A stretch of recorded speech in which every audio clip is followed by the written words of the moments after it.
مساء الخير. ده شرح مفصل لكل الخطوات اللي بعملها شخصيا لما البي سي بتاعي بيبقى بطيء معايا فجأة. أول حاجة دايما بعملها إن أنا بتشيك على الفيروسات، بتأكد إن الكمبيوتر بتاعي خالي من أي فيروس. بتأكد إزاي؟ أنا شخصيا بستخدم 360 Security Total Security.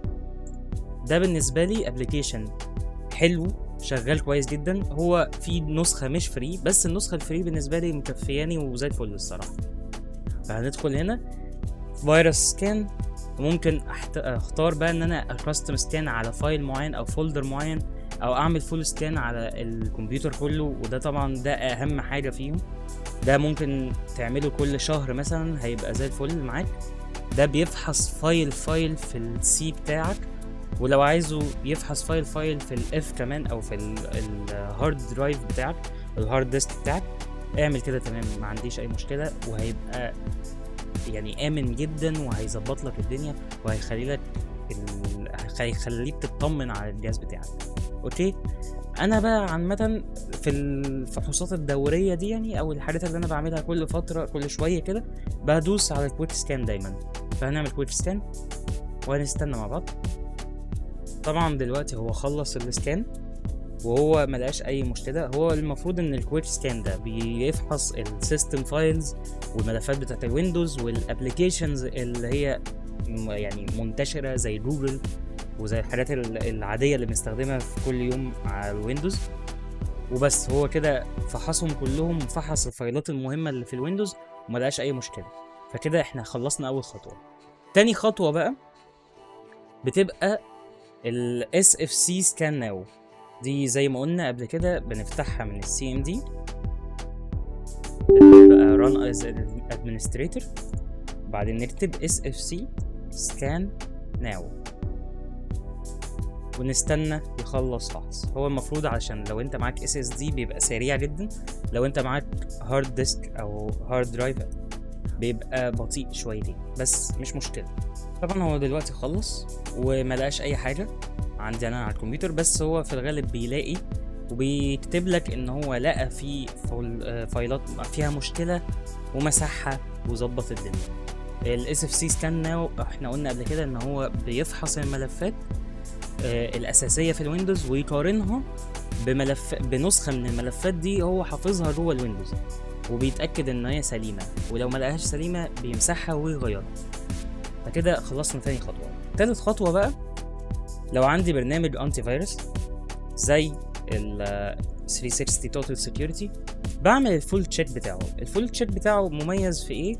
ان هو زي ما انتم شايفين كده بسيستم ريبير، بيعمل نفس الحوار بتاع الاس اف سي سكان ناو، برضو بيعمل فيروس سكان، كويك فيروس سكان برضو زي ما انا عملت في الاول، وبيتاكد برضو ان مفيش اي حاجه ممكن تحسن البرفورمانس انا مش عاملها.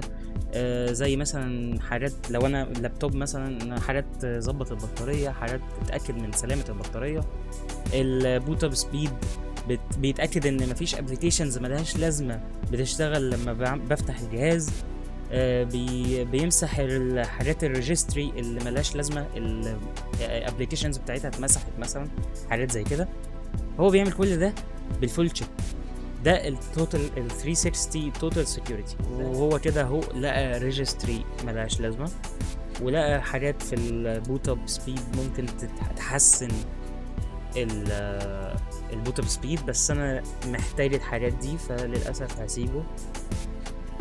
وبس هو كده خلص. هدوس ريبير، هيصلح لي كل اللي انا قلت عليه ان هو يصلحه، وشكرا. ننتقل للخطوه الرابعه. الخطوه الرابعه الديسك كلين اب. بدوس ديسك كلين اب، بس انا علشان اختصر بدوس ران از ادمنستريتور. بختصر ايه؟ بختصر خطوه كلين اب سيستم فايلز اللي بتبقى موجوده هنا. في اوبشن بيبقى كلين اب سيستم فايلز، انا بدخل عليه على طول وبس. كل حاجه متعلم عليها لان انا بعمله كل شويه، فبدوس اوكي، ديليت فايلز، وهو بيحمل، وشكرا. كده الخطوه الرابعه تعتبر انتهت. بس هو كده خلص، وهو لما بيخلص بيقفل على طول، ما بيفتحش تاني ولا بيوريك اي حاجه. وندخل على خامس خطوه. خامس خطوه بقى هي الديفراجمنتيشن. الديفراجمنتيشن الصراحه هو بالنسبة للفايل بتاع الفولدر قصدي بتاع السي الاس اس دي، هو ملوش لازمة، لان هو بصراحة هو بيتعمل لوحده وبيبقى شغال زي الفل. بس هندوس اوبتمايز وهنلاقي في الاخر ان هو ما كانش ليه لازمة، لكن هو بيبقى مفيد جدا في الهارد ديسك. ليه بقى؟ لان الهارد ديسك دايما بيبقى فيه فراجمنتيشن. انا طبعا عشان بعمله كل فترة، وكنت فاتح طبعا ان هو يتعمل كل اسبوع مثلا ولا كل حاجة لوحده، فاهو بنعمل run on a schedule weekly increase task priority if 3 consecutive scheduled runs are missed. ده بيخلي لو انت ما عملتوش 3 مرات في الاسبوع او 3 مرات اسبوعيا يعني ورا بعض، هو من نفسه بيخليه اساسية، بيخليه حاجة اساسية لازم يتعمل لوحده. فهندوس اوكي كده، عملناه ان هو يتعمل اسبوعيا لوحده. لإيه؟ هو بقى هينقي براحته وهيعمل الديفراجمنتيشن للسي والاف مع بعض، وبس كده احنا خلصنا الديفراجمنتيشن.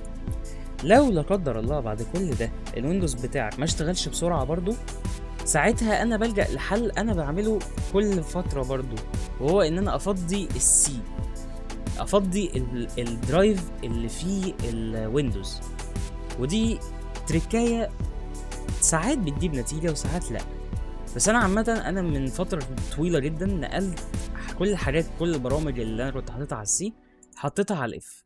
بقيت عملت فولدر بروجرامز في الاف، حطيت فيه كل البروجرامز اللي انا ما كنتش محتاج ان هي تبقى على السي قوي يعني.